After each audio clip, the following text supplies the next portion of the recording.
Hey guys, today I want to give you a few tips for singing Lion and the Lamb. This has become a really popular worship song and it's amazing.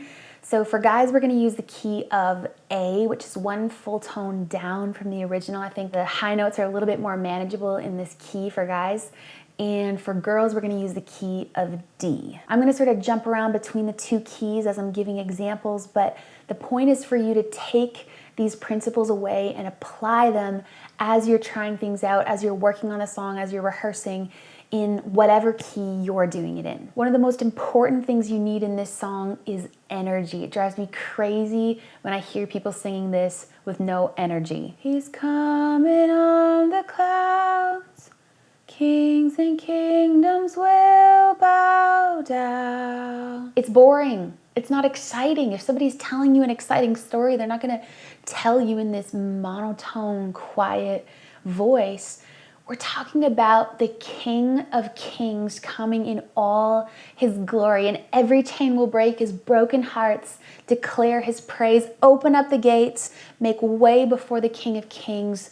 I hope you can get excited about that. So firstly, in this verse, we want to emphasize the consonants. This is going to help bring energy to your voice right away. We want to sing from consonant to consonant, not from vowel to vowel. He's coming on the clouds, kings and kingdoms will bow down. Notice how I'm enunciating the hard consonants, these C's and B's and K's and D's. I'm getting past the vowel to get to the next consonant. It's not, he's coming on the clouds, kings and kingdoms will bow down. You can sing like that if you want, but I'm just going to let you in on a little secret. It doesn't sound contemporary. Secondly, I want to hear brightness in your voice right from the beginning of the song. You want this resonance, this buzz to sit right here at the front of the face, almost like a cry sound.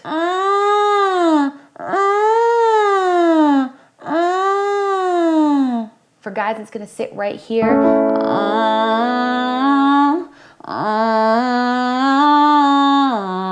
He's coming on the clouds, kings and kingdoms will bow down. For girls up here,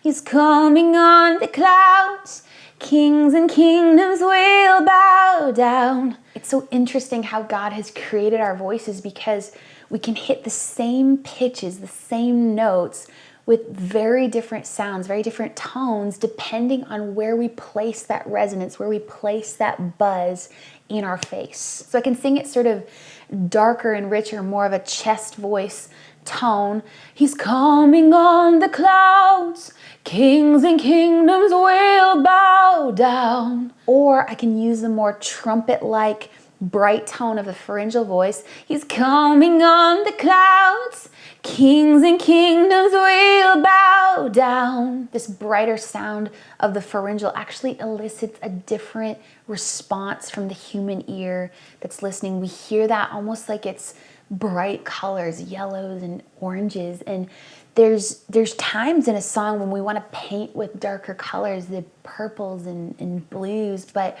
right here, this is a proclamation. I picture like someone is blowing a trumpet to announce the King is here. Verse 2, open up the gates, make way before the King of Kings.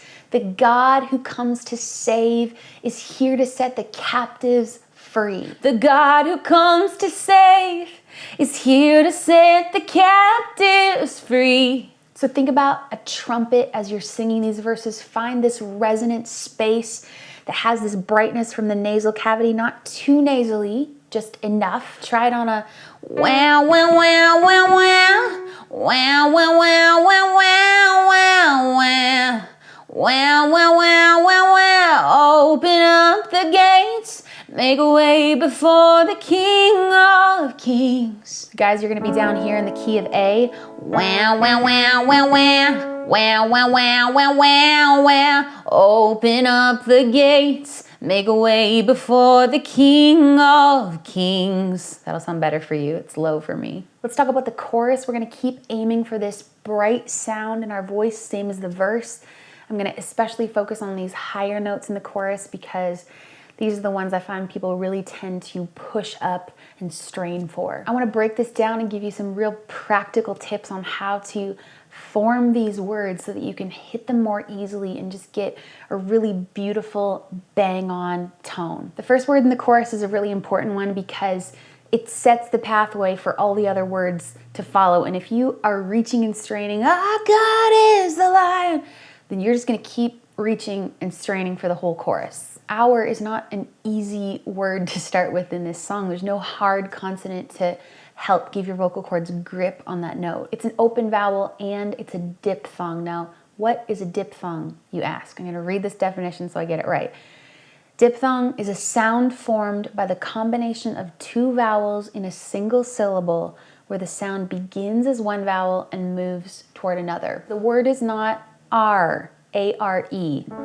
Our God is the lion. Our God is the lion. It's our.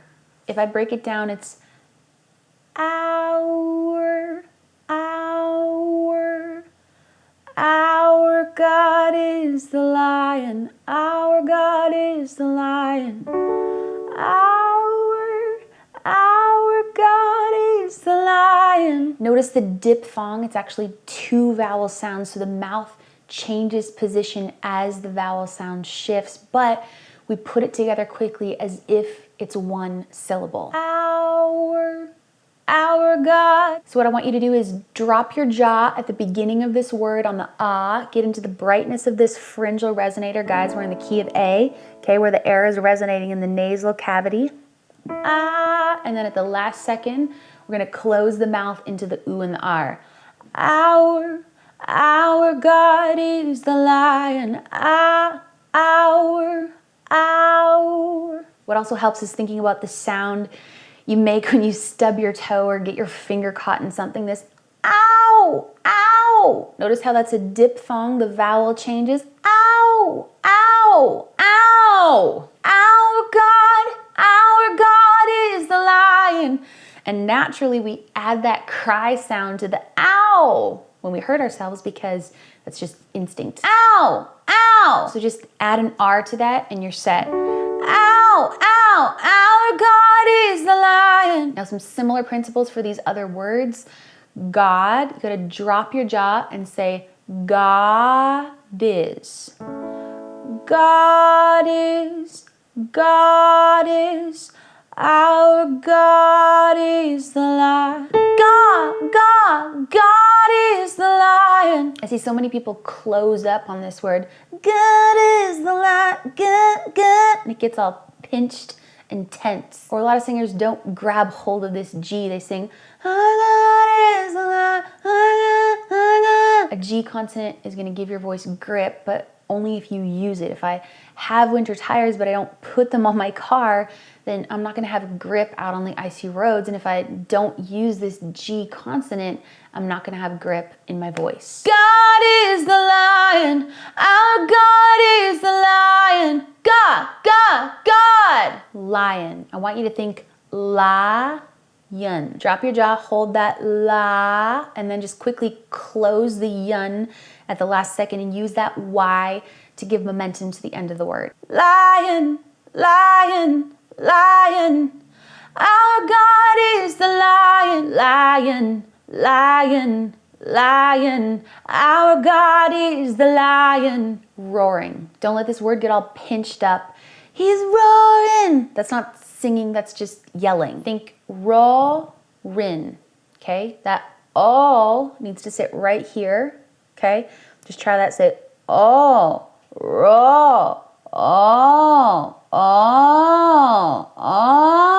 resonance right here.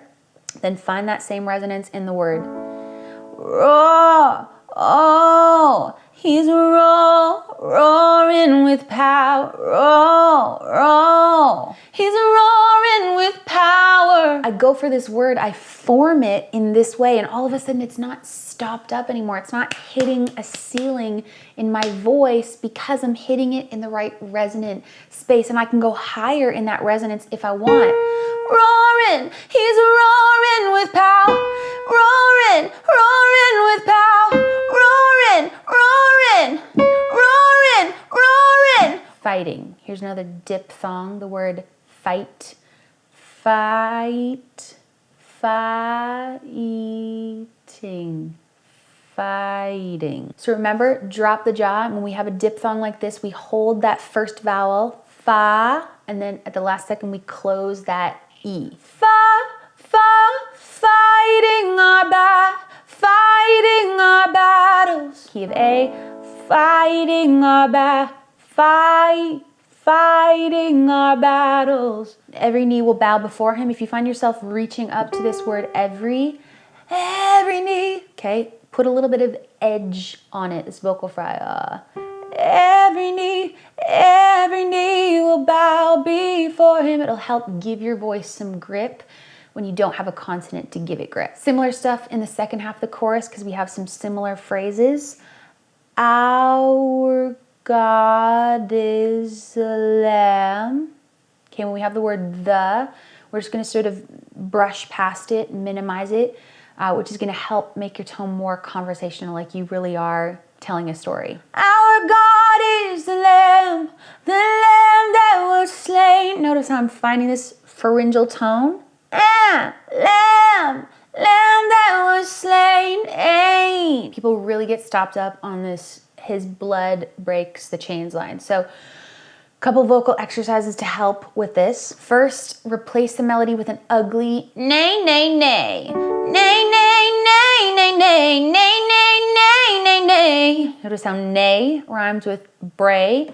Nay, nay, nay, nay, nay. His blood breaks the chains. For guys down here, nay, nay, nay, nay, nay, nay, nay, nay. His blood breaks the chain. Nay, nay, nay, breaks. His blood breaks the chains. Or you can replace that melody with a ba, ba, ba, very trumpet-like tone. Ba, ba, ba, ba, ba. His blood breaks the chains. Now the bridge, the same line repeats 8 times. Who can stop the Lord Almighty? So leave your voice room to build, leave room to gain intensity in your voice as you move through these repeating lines. I'm just gonna start with sort of a hushed intensity. I don't wanna lose all momentum and energy in my voice, but it's like if you're whispering something excitedly to somebody, they can still sense excitement in your voice even though you're talking quietly. Who can stop the Lord Almighty? Who can stop the Lord Almighty? Then build from there and add resonance, add power as you repeat those lines. Who can stop the Lord Almighty? Who can stop the Lord Almighty? The final line, who can stop the Lord? Don't reach up, don't strain your voice. You're gonna tire your voice out like crazy. You could hurt your voice if you don't hit this note strategically. Now go back and find this resonance like we found in roaring. Roaring, roaring. But this time we're gonna put an L on it. Low. Then we're gonna minimize the R, put a soft D on the end. Lord. Who can stop the Lord? It sounds bright and full, even up high, because I'm in what's called a mix voice, where I'm actually mixing my chest voice, head voice, and pharyngeal voice all together. And if you want to learn more about that, check out the Discover Your Voice videos on theworshipvocalist.com. Basically, I'm mixing the richness of my chest voice with the ease and release that I find in my head voice and this power and punch and brightness of the pharyngeal. And what I get in my voice is a tone and a feeling of freedom. I believe God created our voices to be free. He wants us to be confident as worship leaders and not always having to reach up and strain and hit a ceiling in our voices on the high notes, because that distracts from our worship leading and it makes us hit notes off pitch. John 8:36 says, if the Son sets you free, you are free indeed. And that freedom is all encompassing. It includes your voice. God wants you to experience freedom and breakthroughs and power in your singing. I believe that for you. It's so important in our singing that we find a balance between being reckless and refined in our technique, where we're not just reaching and pushing and straining for notes with no strategy involved. We want to be intentional in hitting those notes in the right ways, finding freedom in the voice in the right ways. Reckless, though, in our passion and having a childlike faith and a recklessness that just goes for it. When you have that foundation of vocal technique in place, that refined that I was talking about, then you can sing powerfully, you can sing emotionally, you can sing gutsy, you can sing from way down deep. It's gonna bring your voice to a whole new level when you can just let the emotion out and let it be this worshipful cry, this proclamation. And that's what this song really needs. So I hope this has been helpful for you guys. Make sure to subscribe to this YouTube channel and sign up for a monthly subscription at theworshipvocalist.com. I've got lots of other vocal resources, vocal tips, workouts for you over there, stuff to help you build a strong foundation in your voice and be able to directly apply it to the worship songs you're singing.